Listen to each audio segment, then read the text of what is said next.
In early 2020, I made it a New Year's resolution to normalize my relationship with food because I was completely out of control. So, in the space of a year, I had all sorts of problems in my life. I had lost an opportunity at a job because on the day of the interview, I wanted to go to the grocery store to get my favorite food before the interview, and I go to the store and they were out. And I went to a store that was several miles away and they were out.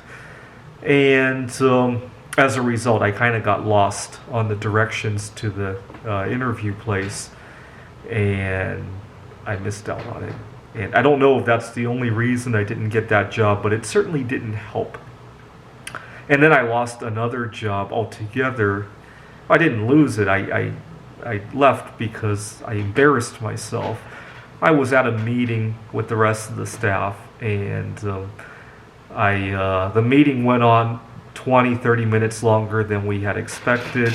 And I lost my cool at the end because I wanted to get to some food that I was anticipating. I used to get this mouth-watering feeling when I would anticipate food.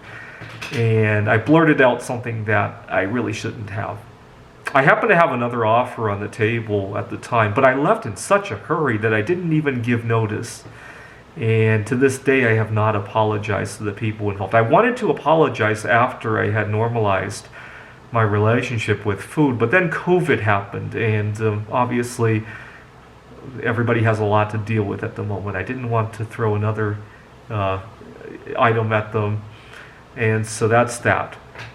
I had gone to a grocery store one day, and I had been fighting with myself whether or not I should give in to a craving. I used to love these Amy's frozen meals. There's nothing unhealthy about it, but I used to eat way too much. You guys have seen my videos. Go look up a video I made a year or 2 years ago. Look how much more overweight I was back then. So I was fighting with myself. Should I give in? Should I give in? And I give in. And I'm at the grocery store. I get the frozen meal and I go to the cafeteria. This was before COVID when you could actually do that. And wouldn't you know it, they're out of these plastic utensils. And so I go to customer service to ask if they have any. And he points me right back to the place where they were out of utensils. I'm so upset by that because I'm already unhappy with myself that I'm giving in. And so I took it out on him. Let's put it that way. And so as a result, I got so embarrassed I didn't go back to that cafeteria for months, which was a big loss because not long after that we couldn't go back there because of COVID. And another one of my frequent outbursts.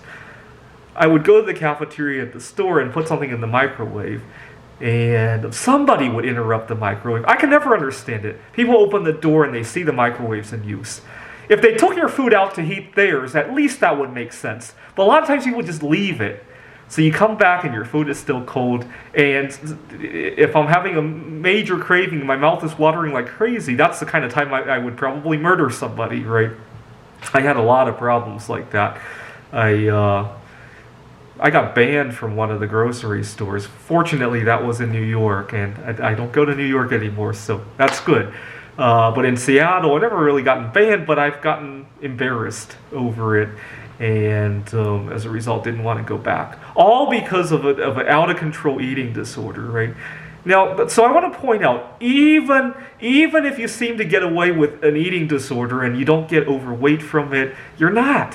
You have all these social problems that go with it. Or even if you don't manifest social problems, you've got a lot of personal craving problems that you're dealing with. Your experience at work is going to suffer. Your social experience, going to a movie, going to a theme park, going out with friends, going for a drive, all of that is going to be diminished by your food cravings.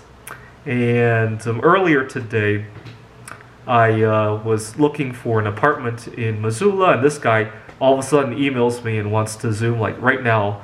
And I was in the middle of eating, and I actually put my food aside and quickly switched to the Zoom meeting. And it dawned on me a year and a half ago that would have been unimaginable. So I am so pleased at myself to be able to answer that call today. And just goes to show how much I was being controlled by food. Only 12 short months ago, really. Thanks for watching.